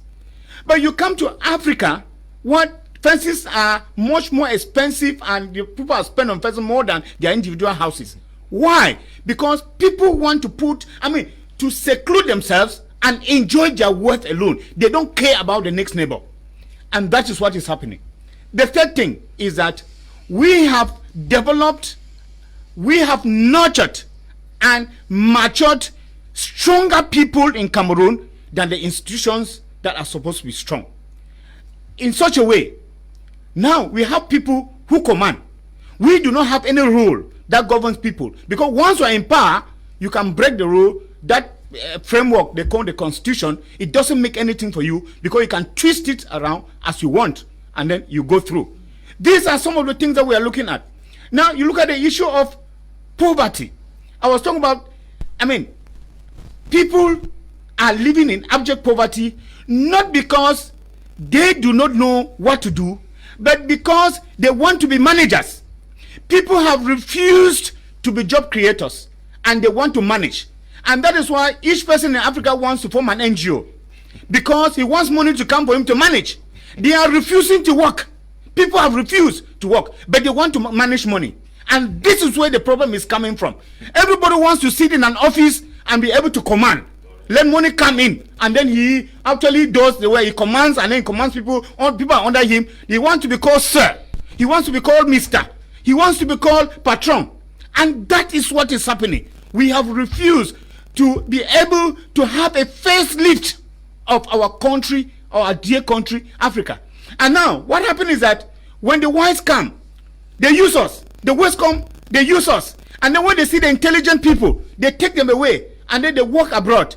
And we continuously remain where we are, because we do not want to develop. And we have decided, I want to say we have decided to remain in poverty, because we do not want to transform our continent, Africa. I think that we should go past all that what has happened in the past and think about the way forward for Africa. That we should be able to train people who are ready to create the jobs, train people who are engineers, train people who are doctors, so that we don't have anything to ask from the West. Good evening, Mr. Kum. I am enjoying your program. I think that the Cameroon government should reduce their custom duties in order to encourage the diaspora to contribute in nation building. Clover writing from Kumba. Didi Banderas, good evening to you out there in Kumba too. Good evening, Mr. Leo. My regards to all of you in the studio. I really love your program. Please keep up. I want to believe that one day this country will change. I'm Tumasang Hans, writing from Swabu, from in Mancon, that is in Bamenda. Good evening, Mr. Leo. Gerard watching from Dubai. Apostle have said it all. Cameroonians are very intelligent, but they can't give what they know to Cameroon due to bad governance and fear to embrace change by all people in government. Mr. Leo, what is killing us in Africa is greed. Remove greed, then Africa will develop. Okay. This one. Good evening to all of you in the studio. I'm enjoying the program, especially when Pastor Ambe is speaking. I pray that God should protect him and all of you in the studio. Janet is writing from Douala. I pray that God should pass through Pastor Ambe and change this country. He's all around. Okay, Janet, we pray that God answers your prayer. Good evening, Mr. Leo. I am very ashamed of this country. What has wrong with this country? Is it bad luck? Or what is going on, or primitivity? Why do Cameroonians treat us like this? Concerning roads, when I was small, armies were constructing roads. What is this demon that cannot fear Papa God? Okay, Ceci is writing from Limberg. Good evening to you, Ceci. Good evening, an interesting program today. I think the government should give a try to those in the diaspora to show their worth in Cameroon. Each time I check, I see doctors, lawyers, business tycoons who are Cameroonians in the diaspora but cannot move into Cameroon because of selfish laws. Okay. Good evening to you too. Good evening, Mr. Kum, and your panelists actually speaking. Okay. Boni is writing from Muya says, let the government not only aim at the level of giving a dual nationality to her citizens, but also put in place incentives to encourage those at home trying to make the country a place to be. I think diaspora will be appeased when their people back home are not more a burden to them. Oui, Monsieur Jean, l'Afrique telle qu'elle est, qui est vraiment en train de la détruire? Est-ce que c'est pas? Est-ce que ce sont ceux-là qui sont de l'autre côté ou c'est nous-mêmes? En fait, répondre à cette question en indexant soit l'Occident ou alors nous-mêmes, ce serait très facile. Okay. Il faut faire appel à l'histoire. Et l'histoire de l'Afrique est marquée par une très grande période de colonisation. L'Afrique a été, pour la plupart des pays, ont été colonisés. Et cela a laissé un certain nombre de stigmates. Il y a eu un certain nombre d'accords pré-coloniaux. Il y a eu des accords entre des pays occidentaux et des pays africains, des accords qui sont presque secrets parce que les amis du représentant du RDPC ici ont l'habitude de dire qu'il n'existe aucun accord entre la France et le Cameroun, mais tout le monde sait que c'est faux parce que rien qu'à voir comment est-ce qu'il y a une certaine... On privilégie les entreprises françaises lorsqu'il y a des marchés qui sont ouverts. On a comme l'impression qu'il y a véritablement des accords coloniaux. Et maintenant, il existe ce qu'on appelle la France-Afrique, par exemple. C'est-à-dire que tout un pays qui caporalise tout un continent, la France-Afrique. Ce sont des choses de ce genre qui ramènent un peu les pays africains en arrière et on a l'impression que l'impulsion vient des pays occidentaux. Mis à part la France-Afrique, vous avez des mariages incestueux entre les dirigeants africains et certaines puissances coloniales ou certaines puissance occidentale. Vous vous rendez compte que lorsque un président a déjà fait 30 ans, 35, 38 ans, 40 ans au pouvoir, pour qu'il puisse continuer à avoir une emprise sur son peuple, il est obligé de pactiser avec le diable. Il est obligé d'avoir des acquaintances avec certains pays occidentaux et ça produit ce que ça produit. Et ça donne la force à ces pays-là de s'implanter au Cameroun, en Afrique, précisément au Cameroun, et de faire ce qu'ils veulent. Mis à part cela, vous avez également les limites de l'organisation qui est censée caporaliser tous les pays d'Afrique, c'est-à-dire l'Union africaine. Vous avez une organisation comme l'Union africaine qui n'est pas respectée par tous les pays, par tous les chefs d'État africains. C'est-à-dire qu'il y a certains chefs d'État, même quand cette organisation décide d'avoir un sommet, il y a certains chefs d'État qui refusent carrément de s'y rendre. Bon, mon ami représentant du RDPC ici nous dira que le président Paul Biya ne fait peut-être pas partie de ces chefs d'État-là qui battent souvent en brèche les programmes de l'organisation de l'Union africaine. Mais on a vu plusieurs fois représenté. Mais chaque fois que quelqu'un est représenté dans une organisation où on doit défendre des questions qui touchent principalement aux dirigeants africains, des questions qui touchent à l'organisation des pays en Afrique, est-ce que l'impact de celui qui représente cette personne-là, c'est la même chose si cette personne lui-même était présente pendant les débats? Je ne pense pas. Maintenant, à part cela, il faut questionner également la question des organisations sous-régionales telles que la CEMAC qui votent des résolutions mais qui ne sont pas respectées par des chefs d'État des pays africains. Cela est de nature à fragiliser véritablement la cohésion sociale entre ces pays-là. Et je chute par cette dernière chose, la question de la monnaie. J'ai fait une recherche récemment. Je me suis rendu compte que les 10 pays africains qui ont un taux de croissance élevé, c'est-à-dire un produit intérieur brut élevé, sont des pays qui chacune a sa monnaie. C'est-à-dire que vous pouvez citer le Nigeria, l'Afrique du Sud, vous avez le Kenya, l'Algérie, la Tanzanie, vous avez l'Égypte. Tous ces pays-là sont propriétaires d'une monnaie. Donc, ça veut dire que si vous êtes toujours sous ce qu'on appelle le franc CFA, franc des colonies d'Afrique, vous n'avez pas la possibilité de vous développer en quelque sorte. Donc, il faut donc que les pays africains s'affranchissent de cette monnaie qui continue à les tirer vers le bas. Et nous, au Parti camerounais pour la réconciliation nationale, nous sommes pour la sortie du franc CFA, pour une sortie progressive du franc CFA. Donc, si, pour me résumer, il faudrait donc que je dise que les Africains ont une petite part de responsabilité dans ce qui leur arrive, dans la stagnation qu'il y a en Afrique, mais la plus grande part de responsabilité revient à l'Occident, qui sont beaucoup plus amis avec les décideurs africains, qui continuent à les permettre de rester au pouvoir malgré l'illégitimité qui caractérise leur pouvoir. This is NK Ramos writing from Equatorial Guinea. I enjoy your program.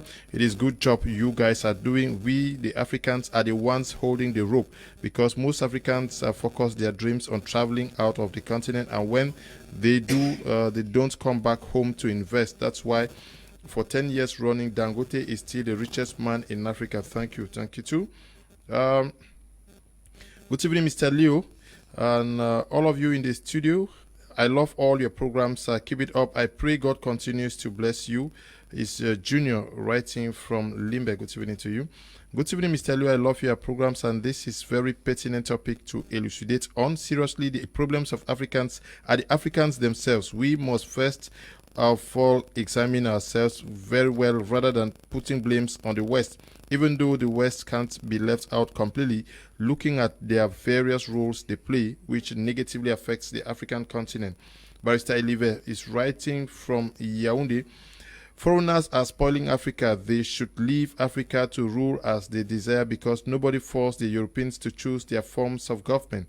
It's Luis writing from Santa. Good evening to you in the studio. The West is not spoiling Africa. The difference is our leaders love money more than the population, whereas leaders in the West put their populations first. Terence writing from Mutengene. Can we get some sense out of what Terence just said? Yes, Mr. Leo. This is my quote, and I repeat. Poverty is not the absence of natural resources, financial resources, or human resource. It is the absence of leadership. Okay. I'll begin by saying that when greed, tribalism, ethnocracy, and nepotism encapsulate a group of people, no matter how rich they may be, they will never see the future. Africans that have had the heart to push the continent Africa to another dimension have been destroyed by Africans. Most of the fathers of independence had their nations at heart, and if they were given the opportunity to execute what they intended to do, it would have been very possible for Africa to have emerged ere long. I will give you a few analyses that will shock you. A country like Togo got independence from France under the leadership of Sylvanus Olympio. Olympio did not want the France CFA. Olympio created the Togo currency. But a man called Iyadema Nasingbe was used to eliminate, that is a Togolese, used to eliminate a Togolese that has Togo at heart. Iyadema Nasingbe killed Sylvanus Olympio. You go down to Burkina Faso, there is this guy called Maurice Yamiyogo. He was the one that gave them independence. He was annihilated. The person that came later after him, Thomas Sankara, in 1987, he was eliminated by Blaise Compaoré. You come to Central African Republic, there's David Dacko. David Dacko was to change the nation in another dimension, but a man called Bokasawa used to eliminate him. You go down to Congo Brazzaville, there's this guy called Maron Ngwabi. Ngwabi also was eliminated through a coup d'etat.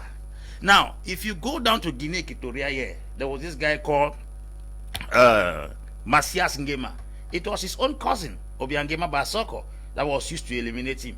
You go down to Ghana, Osage from Kwame Nkrumah had a good intention for the nation. It was Kotoko, his own clear neighbor, that eliminated him. You go to Nigeria, the guys of Nnamdi Azikiwe, they were eliminated by Paul close to them. Now, if you put it in a nutshell, you go to Mozambique, Samora Moise Machel, it was his close partner that eliminated him.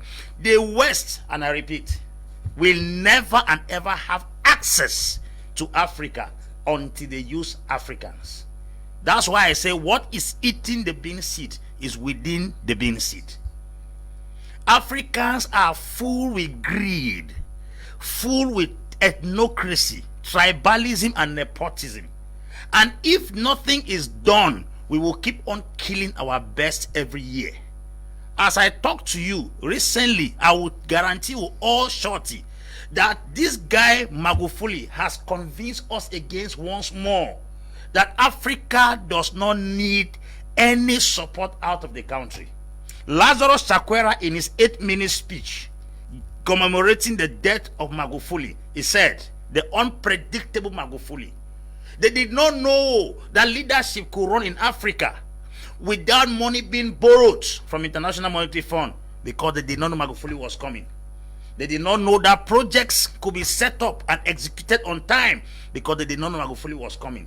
They did not know that somebody could not pay attention to General Assembly of the United Nations. They did not know Magufuli was coming. African presidents have given us the impression that you must borrow to succeed. Before Magufuli came to power, most of the mines in Tanzania were privatized. But what he did was that he came back and then sanctioned the foreign companies that were mining in Tanzania until 16% of those particular mines were given back as ownership back to Tanzania. A scenario occurred in Zambia. Zambia is the best producer of copper. You have the copper belt in Zambia.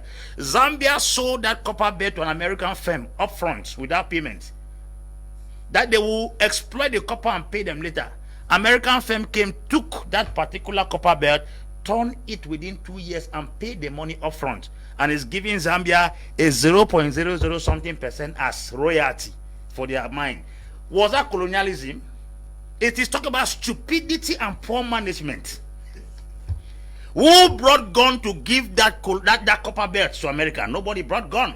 When last did you see Europeans using prestation, assimilation, or indirect rule in Africa? It's no longer there. Let us consider the fact that they are taking a greater chunk of our resources. The balance we have here is very possible for us to manage those things. How can a man come in 5 years' time without borrowing a dime from International Monetary Fund, a dime from World Bank? He was able to restore 6 aircrafts into the Tanzania airline. He was able to build bridges, build railway, restore back the Julius Nyerere hydroelectricity project that could give Tanzania 99% guarantee of electricity throughout the year without borrowing a dime. China proposed to borrow him 10 billion to reconstruct and expand the port in Dar es Salaam. He refused, yet the port was under extension. Where did he get the money? That's what we are talking about. A man that came and gave free education to all government schools in Tanzania. Mr. Leo, 20,000 ghost workers were discovered. That's where our money is going to. That's not colonialism. He also arrested 14,000 unqualified workers in the government. Those 34,000 persons who were earning salary they did not merit is what was melting down the economy. It was not a colonial master. I think if we go down to most African countries, there are people who are earning salaries that do not exist in the government. Where is colonialism in all these things I have outlined? A man who said that education is free for girls, but the moment you become pregnant, your family will start paying fees. A nice way of fighting moral decadence. Who are we going to blame? Where did he get the money? He came and saw the hospital. President that goes down to the hospital. Beds were scattered, rotting. Patients were sleeping on the floor. He fired the entire medical staff and gave them 1 month to repair all the beds in Tanzania. And suddenly from nowhere, the beds were repaired in the space of 2 months. Okay. Let's go over. Mr. Nico Abong, are you there? What is the best way to make sure that the resources of Africa benefits its children, that is Africans? Is there an alternative that is turn a blind eye to the west and move to the east?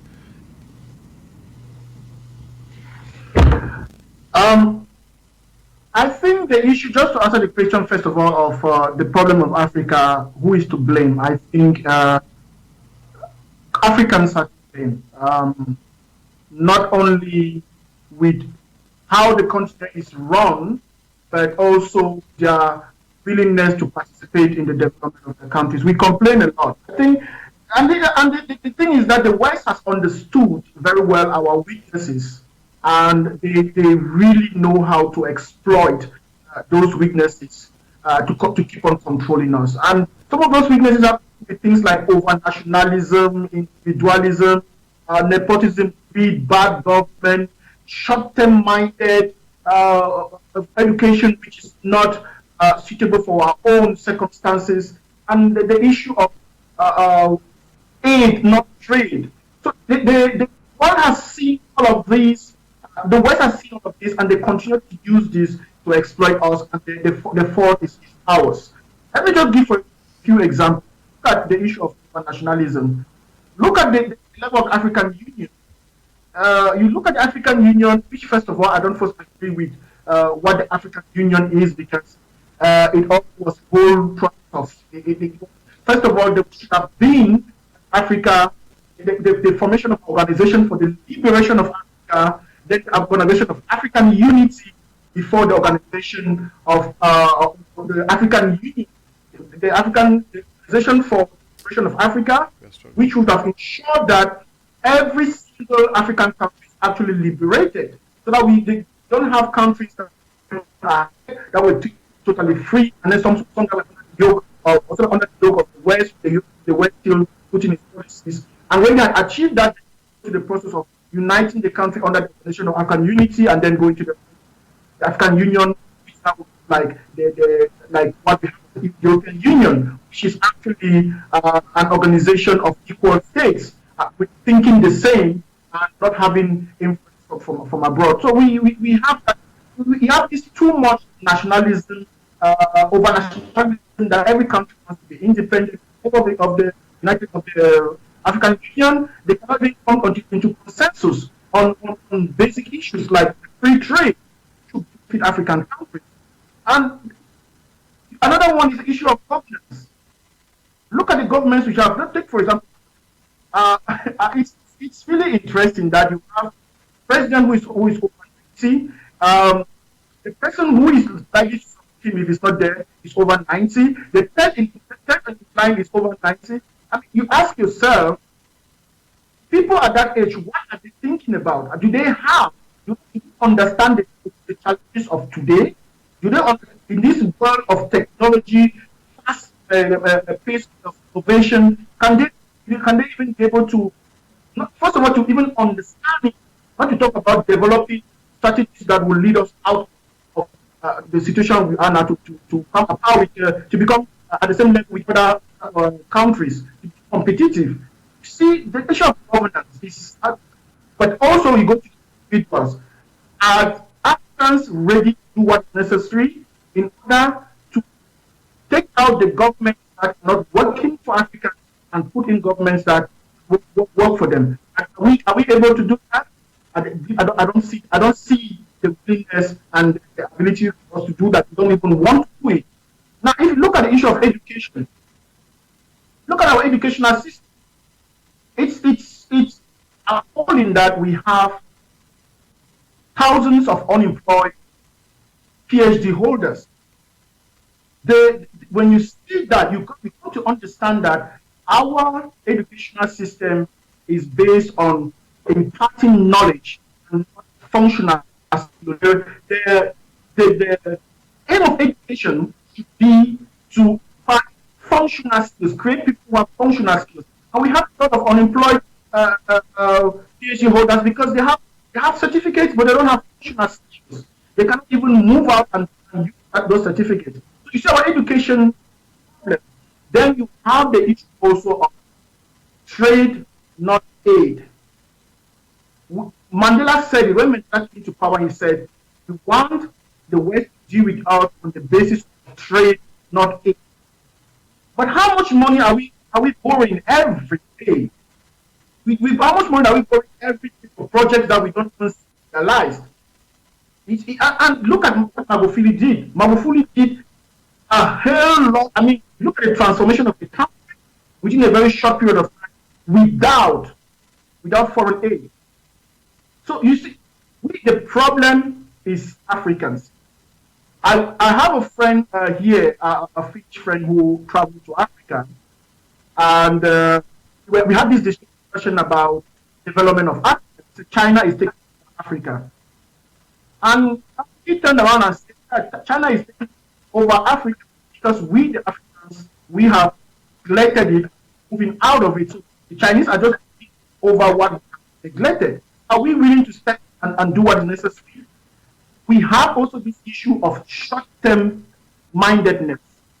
We want things today, we want things done now, we want financial success now, we don't want to plan for the long term. Out of time.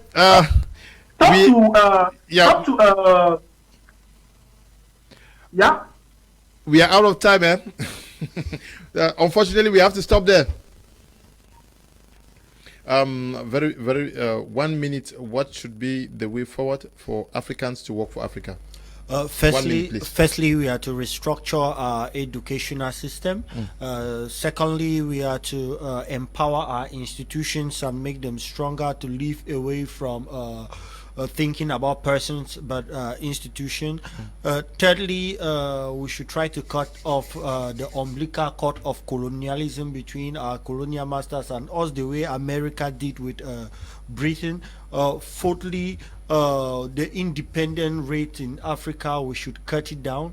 And lastly, I think if we happen to manage our economic import and export and make them to be balanced, then Africa will be much more better than the West. Okay, yes, we are.